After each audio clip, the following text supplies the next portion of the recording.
এখন আমরা শুরু করব যোজক পরিচ্ছেদ ২৪। তো যোজক মানে কি? ওই যে ধরো হচ্ছে ইংরেজিতে আমরা অ্যান্ড, ঠিক আছে, অর, বাট ইত্যাদি পড়ছি না, ওগুলারই বাংলা নামটা হচ্ছে যোজক। এবং যোজকের কাজ কি? যুক্ত করা। ওকে, শব্দ দুইটা শব্দকে যুক্ত করতে পারে, দুইটা বর্গকে যুক্ত করতে পারে, দুইটা বাক্যকে যুক্ত করতে পারে। হ্যাঁ, এটাই হচ্ছে যোজকের কাজ। খুবই সিম্পল, খুবই সহজ, এখানে কঠিন কিছু নাই। তোমরা যদি নিজেরা বাসায় রিডিং পড়ো তাও পারবা। এখন এই যোজকের যে হচ্ছে বিভিন্ন ক্লাসিফিকেশন, এটা আমাদেরকে একটু বুঝতে হবে। তো যোজক হচ্ছে পদ, বর্গ বা বাক্যকে যেসব শব্দ যুক্ত করে সেগুলোকে যোজক বলে। এখন পদ কেন বলতেছে? কারণ যোজক তো আমরা নর্মালি ব্যবহার করি না। কখন কি দেখতে শুনছো, মানে তোমরা হচ্ছে দেখছো, শুনতে মানে দেখতে শুনছো আবার কেমন কথা, মানে তোমরা কখনো কাউকে বলতে শুনছো যে হচ্ছে তানভীর আর আহমেদ, ঠিক আছে, রহিম, রহিম অর হাসান? না, কারণ নামের ভিতরে এরকম থাকে না, বা কোনো শব্দের সাথে আমরা যোজক ব্যবহার করি না। আমরা যোজক তখনই ব্যবহার করি যখন এটা শব্দকে বাক্যে ব্যবহার করা হয় তখন। মানে পদের মধ্যে হচ্ছে আমরা ব্যবহার করি, পদ, দুইটা পদকে যুক্ত করতে। শব্দ আর পদ তো সেমই, জাস্ট শব্দটাকে যখন আমি বাক্যে ব্যবহার করি তখন সেটাকে আমি পদ বলি, তার সাথে হয়তো কিছু জিনিস যুক্ত হতে পারে, বিভক্তি যুক্ত হতে পারে, ঠিক আছে, বা অন্যান্য মানে সরি লগ্নক যুক্ত হতে পারে, ঠিক আছে, বিভিন্ন ধরনের লগ্নক যুক্ত হতে পারে। এটাই হচ্ছে ডিফারেন্স, আর কোনো ডিফারেন্স নাই। তো পদ এবং বর্গ বা বাক্যকে যেসব শব্দ যুক্ত করে, দুইটা পদকে যুক্ত করতে পারে, হ্যাঁ, দুইটা বর্গকে যুক্ত করতে পারে। বর্গ বলতে দেখো কয়েকটা শব্দ মিলে যখন একটা পদের মতো কাজ করে।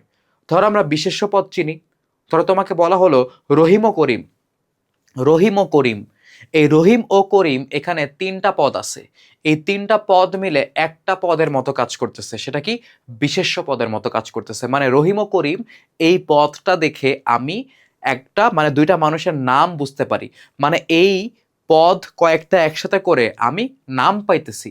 আর নাম যদি কোনো কিছু থাকে সেটাকে আমরা বলতে পারি বিশেষ্য। ওকে, তো এটাকে আমরা বলবো হচ্ছে বিশেষ্য বর্গ। ওকে, বর্গ যখন আমরা আলোচনা করব তখন শিখবো, কোনো সমস্যা নাই। ওকে, তো দেখো, বা যদি তোমাকে বলা হয় যে মেয়েটা ভারী সুন্দর, এই যে ভারী এবং সুন্দর দুইটা মিলে তৈরি করে হচ্ছে বিশেষণ বর্গ। মানে যখন একাধিক শব্দ একসাথে মিলে কোনো একটা পার্টিকুলার পদের মতো কাজ করে, কোনো একটা পার্টিকুলার পার্টস অফ স্পিচের মতো কাজ করে, বিশেষ্য হোক বা হচ্ছে তোমার মনে করো যে বিশেষণ হোক, যেমনই হোক না কেন, সেইটাকে আমরা বলি হচ্ছে বর্গ। মানে কয়েকটা শব্দ মিলে একটা পদের মতো কাজ করে। ওকে, তো বর্গ বাক্য তো বুঝোই, এই বাক্যগুলাকে যুক্ত করে যোজক। যেমন এবং, ও, আর, অথবা, তবু, সুতরাং, কারণ, তবে। এগুলো একটু ভালো মতো মনে রাখবা যে কোনগুলা হচ্ছে আসলে যোজক। তো বৈশিষ্ট্য অনুযায়ী যোজককে আমরা নিম্নলিখিত কয়েকটা ভাগে ভাগ করতে পারি।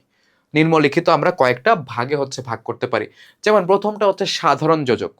সাধারণ যোজক খুবই সিম্পল, খুবই নর্মাল যোজক যেগুলা, এই যোজকগুলা কি করে জানো? দুইটা শব্দ বা দুইটা বাক্যকে যুক্ত করে, দ্যাটস ইট। এই যোজকগুলা কোনো ধরনের কনফিউশনে নাই, ঠিক আছে, ডানে বামে নাই, বিএনপি আওয়ামী লীগ নাই, জামাত নাই, এনসিপি নাই, কিছুই নাই, তারা হচ্ছে জাস্ট নর্মালি যুক্ত করার কাজ করে। এরা দুইটা শব্দকে যুক্ত করতে পারে বা দুইটা বাক্যকে যুক্ত করতে পারে। যেমন দেখো সাধারণ যোজকের কাজ কি? রহিম ও করিম এই কাজটি করেছে। রহিম এবং করিম দুইটা শব্দ, রহিম এবং করিম এই দুইটা শব্দকে যুক্ত করেছে এই যোজকটা। যোজক এর নামের ভিতরেই আসলে তার কাজটা আছে, যুক্ত করা হচ্ছে এর কাজ। তো এই যোজকটা হচ্ছে রহিম ও করিম দুইটা শব্দকে যুক্ত করেছে, সাধারণ যোজক। জলদি দোকানে যাও এবং পাউরুটি কিনে আনো, এখানে দুইটা বাক্য আছে। একটা বাক্য হচ্ছে জলদি দোকানে যাও এবং আরেকটা বাক্য হচ্ছে পাউরুটি কিনে আনো, ঠিক আছে। তো এই দুইটা বাক্যকে যুক্ত করেছে এই এবং যোজকটা, এবং হচ্ছে একটা সাধারণ যোজক। ওকে, বুঝলাম। এরপর আসে হচ্ছে আমাদের বিকল্প যোজক। বিকল্প যোজক হচ্ছে অনেকটা অর এর মতো কাজ করে। ইংরেজি অর আছে না, ঠিক আছে, ইংরেজি অর, ঠিক আছে, যে অর যে আমরা লিখি, এই অরের মতো হচ্ছে তোমার কাজ করে। বিকল্প, বিকল্প মানে হচ্ছে অল্টারনেটিভ। মানে যে কোনো একটা, দুইটা অপশন আছে, যে কোনো একটা নেওয়া লাগবে, একটা আরেকটার অল্টারনেটিভ। মানে এটা নিলে এটা নিতে পারবেন না, এটা নিলে ওইটা নিতে পারবেন না। আইদার ক নেন নাইলে খ নেন, আইদার গ নেন না হলে ঘ নেন। ওকে, গ আর ঘ একসাথে নেওয়া যাবে না, ক খ একসাথে নেওয়া যাবে না। দেখো, এই ধরনের যোজক একাধিক শব্দ বা বাক্যের মধ্যে বিকল্প নির্দেশ করে, অল্টারনেটিভ। যেমন লাল বা নীল কলমটা আনো, মানে লালটা আনো না হলে নীলটা আনো, যে কোনো দুইটা আনতে হবে না। তার মানে বিকল্প দেখাচ্ছে, হয় লালটা না হয় নীলটা। তাই হচ্ছে এই বাটা হইতেছে আমাদের বিকল্প যোজক। চা না হয় কফি খান, হয় চা খান না হয় কফি খান, দুইটা একসাথে খাওয়া যাবে না। বুঝছো? তো এই না হয়টা কি বিকল্প নির্দেশ করতেছে, হয় চা না হয় কফি, তাই না? না হয় বলতে হচ্ছে এই জায়গাতে, অন্য কিছু বলার নাই। ওকে, আমি তো মনে করো যে এই যে আইদার অর দিয়ে বোঝায়, ইংরেজি না ব্যবহার করলাম এই জায়গাতে। বিরোধ যোজক, বিরোধ মানে কি? প্রবলেম ক্রিয়েট করা। দূর, এটা কি বলছেন, হয় নাই। তো বিরোধ যোজক গুলা কি করে জানো? বাক্যের মাঝখানে বসে, বাক্যের মাঝখানে বসে। এই যে এখানে হচ্ছে এতটুকু হচ্ছে বাক্যের প্রথম অংশ, এতটুকু হচ্ছে বাক্যের পরের অংশ। ও বসে, বৈশা এটার সাথে এটার প্রবলেম লাগায় দেয়, এইটার সাথে মানে দ্বিতীয় অংশের সাথে প্রথম অংশের প্রবলেম লাগায় দেয়। এটাই হচ্ছে তোমার বিরোধ যোজকের কাজ। এ ধরনের যোজক বাক্যের দুটি অংশের সংযোগ ঘটায়, মাঝে বসে, মাঝে বসে দেখেই তো সংযোগ ঘটায়। ও হচ্ছে দুইটাকে আমরা ধরে, হ্যাঁ আয় এটা এটা থাপড়া, বলে যে এখন এটা মার, দেখ তোর সাথে প্রবলেম করছে এটা। তো দেখো যে এ ধরনের যোজক বাক্যের দুটি অংশের সংযোগ ঘটায় এবং প্রথম বাক্যের বক্তব্যের বিরোধিতা করে, বিরোধ তৈরি করে। মানে প্রথম বাক্যের বক্তব্যের সঙ্গে বিরোধ তৈরি করে। মানে কি? প্রথম বাক্য মানে ফার্স্টের পার্টটা যা বলছে তার সাথে একটা বিরোধ তৈরি করে সেকেন্ড পার্টের, তার সাথে একটা বিরোধ তৈরি করে সেকেন্ড পার্টের। মানে এই বিরোধ যোজকগুলো হচ্ছে দুইটা বাক্যের মাঝখানে বসে, প্রথম অংশে যা বলেছে তার সাথে দ্বিতীয় অংশের একটা বিরোধ তৈরি করে। দেখো বলছে কি, এই ধরনের যোজক বাক্যের দুটি অংশের সংযোগ ঘটায় এবং প্রথম বাক্যের বক্তব্যের সাথে বিরোধ তৈরি করে। যেমন দেখো এই জায়গাতে যদি আমরা এক্সাম্পল দেখি তাইলে বুঝবো যে এত পড়লাম কিন্তু পরীক্ষায় ভালো করতে পারলাম না। আচ্ছা একটু উঁচা করে দেই, তোমরা যাতে হচ্ছে ডেফিনেশনটাও অ্যাট দ্য সেম টাইম দেখতে পারো। ওকে, অনেকে আছো যারা প্রথমবার পড়তেছো এটা। হ্যাঁ, এত পড়লাম কিন্তু পরীক্ষায় ভালো করতে পারলাম না, সংযোগ ঘটাচ্ছে। এত পড়লাম কিন্তু পরীক্ষায় ভালো করতে পারলাম না, এই যে বাক্যের দুইটা অংশ, এত পড়লাম আর পরীক্ষায় ভালো করতে পারলাম না, এই দুইটা অংশকে যুক্ত করতেছে কে? এই মাঝখানের কিন্তু, যে হচ্ছে আমাদের মানে যোজকটা আছে সেই যোজকটা। ওকে, এবং বলতেছে যে প্রথম বাক্যের বক্তব্যের সঙ্গে তোমার বিরোধ তৈরি করে। কার বিরোধ? দ্বিতীয় বাক্যের। যেমন দেখো, পরীক্ষায় ভালো করতে পারলাম না, পরীক্ষায় ভালো করতে পারলাম না মানে কি আমি ভালো মতো পড়ি নাই, এটাই হওয়ার কথা। কিন্তু না, দেখো ফার্স্টে কি বলছে, এত পড়লাম। তো এত যদি তুমি পড়ে থাকো তাহলে তো তোমার পরীক্ষায় ভালো করার কথা, কিন্তু তুমি এত পড়েও পরীক্ষায় ভালো করতে পারো নাই। মানে কি, দুইটা অংশের ভিতরে একটা বিরোধ আছে, একটার সাথে একটা মিলে না। যদি এতই পড়ো, পরীক্ষায় ভালো করার কথা, আর পরীক্ষায় যেহেতু ভালো করো, মানে পরীক্ষায় ভালো যেহেতু করতে পারো নাই, তার মানে তুমি পড়ো নাই। ব্যাপারটা হচ্ছে এরকম যে এত তুমি পড়ছো, পরীক্ষায় তোমার ভালো করার কথা, কিন্তু দেখো পরীক্ষায় ভালো করো নাই, তার মানে কি প্রথম অংশের সাথে তোমার দ্বিতীয় অংশে একটা ক্ল্যাশ আছে। এটাই। তাকে আসতে বললাম তবু এলো না। দেখো বাক্যের দুইটা অংশ, এই পাশে একটা ওই পাশে একটা, এলো না মানে কি, তাকে তুমি ডাকছো তাও আসে নাই, তার মানে কি দুইটা অংশের মধ্যে একটা প্রবলেম আছে, বিরোধ আছে। যে তাকে যে ডাকছি তার তো আসার কথা কিন্তু সে আসে নাই, তার মানে কি দ্বিতীয় অংশের সাথে প্রথম অংশের বিরোধ আছে। মানে কি, তার আসার কথা ছিল কিন্তু সে আসে নাই, তাই বলতে পারি যে প্রথম অংশের সাথে দ্বিতীয় অংশের বিরোধ আছে। কারণ যোজক, কারণ যোজক খুবই সিম্পল। কারণ যোজক তোমাকে কারণ বলে বা কার্য কারণ বলা হয় এটাকে কার্য কারণ, ঠিক আছে? তো কারণ যোজক কি? এই ধরনের যোজক বাক্যের দুটি অংশের মধ্যে সংযোগ ঘটায় এবং একটি অন্যটির কারণ, ঠিক আছে? মানে এই ধরনের যোজক বাক্যের দুইটা অংশের মধ্যে সংযোগ তো ঘটাবেই, যোজকের কাজই এটা, বাক্যের দুইটা অংশের মধ্যে সংযোগ ঘটানো, ঠিক আছে?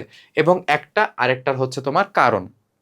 দেখো এখানে তুমি যতগুলা দেখবা, ঠিক আছে, এই যে কারণ যোজক এটা দুইটা বাক্যকে যুক্ত করে, বিরোধ যোজক এটাও দুইটা বাক্যকে যুক্ত করে, বিকল্প যোজক এটা তোমার হচ্ছে একাধিক শব্দ বা বাক্যের মধ্যে তোমার বিকল্প নির্দেশ করতে পারে, আর সাধারণ যোজক হচ্ছে শব্দ এবং বাক্যকে যুক্ত করে। কিন্তু এই যে বিরোধ যোজক, এটা কিন্তু শুধুমাত্র বাক্যের কথা এই জায়গাতে বলছে, শব্দের কথা এই জায়গাতে বলে নাই, ঠিক আছে, বাক্যের কথা বলছে। কারণ যোজক এখানেও বাক্যের কথা বলছে। এ ধরনের যোজক বাক্যের দুইটা অংশের মধ্যে সংযোগ ঘটায় যার একটা অন্যটার কারণ, মানে বুঝায় যে এটা এটার কারণ, বা এইটা এইটার কারণ, বা এইটা কেন হয়েছে কারণ রিজন হচ্ছে এইটা, বা এটা কেন হয়েছে কারণ রিজন হচ্ছে এইটা, এটাই, আর কিছু না। ওকে, দেখো জিনিসের দাম বেড়েছে কারণ চাহিদা বেশি। তো জিনিসের দাম বেড়েছে, কেন বেড়েছে? কারণ চাহিদা বা ডিমান্ড বেশি। যখন বাজারে কোনো একটা জিনিসের ডিমান্ড খুব তাড়াতাড়ি বেড়ে যায়, তখন যারা সেলার তারা কি করে জানো? দাম বাড়ায় দেয়। কারণ তাদের কাজই এইটা, একটা জিনিসের ডিমান্ড বাড়ছে তার মানে কি এখন আমি এটা লাভ করব, লাভ করে সেল করব। বুঝতে পারছো? তো দেখো এখন এখানে কি বলতেছে যে জিনিসের দাম বেড়েছে কারণ চাহিদা বেশি, ডিমান্ড বেশি, তাই জিনিসের দাম বেড়েছে। মানে কি, জিনিসের দাম বাড়ার কারণ হচ্ছে চাহিদা বেশি, তাই জিনিসের দাম বাড়ার কারণটা হচ্ছে চাহিদা বেশি। এই দুইটা বাক্যের অংশকে কারণ এই যোজকটা যুক্ত করেছে এবং সে যুক্ত হয়ে বলছে যে দেখো এইটার হওয়ার কারণ এইটা, সিম্পল, কারণ যোজক। বসার সময় নেই তাই যেতে হচ্ছে, ঠিক আছে। যেতে কেন হচ্ছে? যেতে মানে তোমার চলে যাওয়ার কারণ হচ্ছে বসার সময় নেই, মানে তোমার হাতে অত টাইম নেই। এই দুইটা অংশকে যুক্ত করেছে তাই যোজকটা, এবং যুক্ত করে বলতেছে যে এইটার মানে যেতে হচ্ছে, এটার কারণ হচ্ছে বসার সময় নেই, মানে এইটার কারণ এইটা। That's it, simple. তারপর দেখো আমাদের লাস্টে কি আছে? সাপেক্ষ যোজক।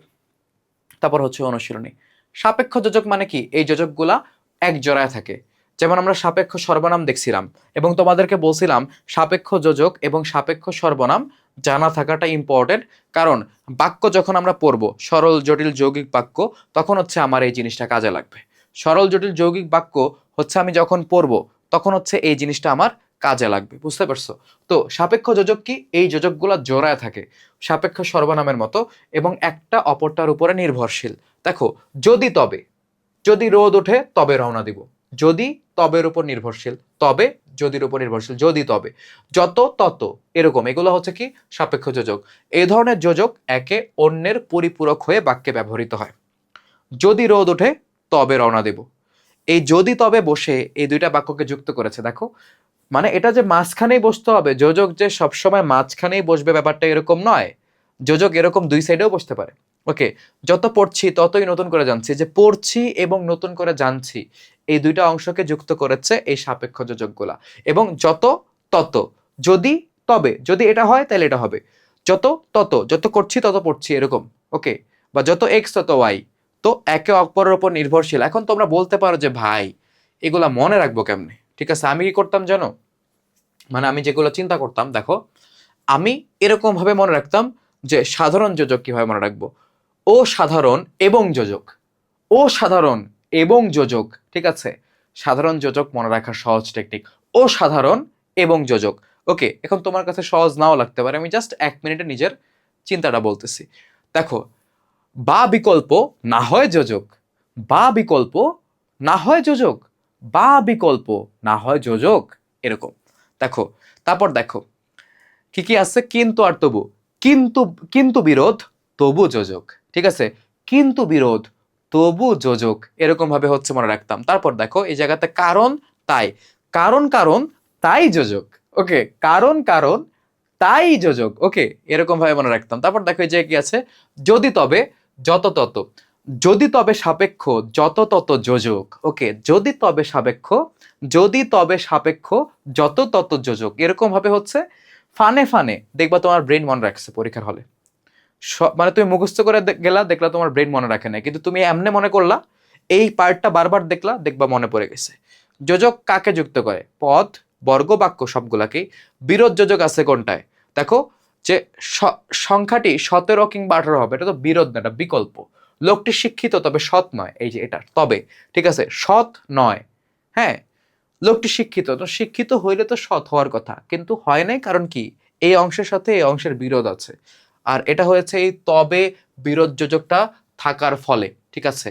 দেখো, যদি তোমাকে বলতো যে লোকটি শিক্ষিত এবং সৎ নন, আচ্ছা, নর্মাল, লোকটার ব্যাপারে বলতেছে, কিন্তু যখন বলতেছে যে লোকটি শিক্ষিত মানে তবে সৎ নয়, মানে কি? তুমি ইচ্ছা করে তবেটা বলে দ্বিতীয় অংশের সাথে প্রথম অংশের একটা ক্ল্যাশ লাগাই দিছো, যে এটা মিলতেই পারে না, এটা তো মিলার কথাই না। দেখো, তারপর কোন যোজক কার্যকারণ দেখাতে দুটি বাক্যের মধ্যে সংযোগ ঘটায়? কারণ যোজক। কোন যোজক একে অন্যের পরিপূরক হিসেবে বাক্যে ব্যবহৃত হয়? সাপেক্ষ যোজক। যদি রোদ ওঠে তবে রওনা দেব, যদি তবে সাপেক্ষ যোজক হবে, আর কিছুই না। তো এই ছিল হচ্ছে আমাদের যোজকের আলোচনা।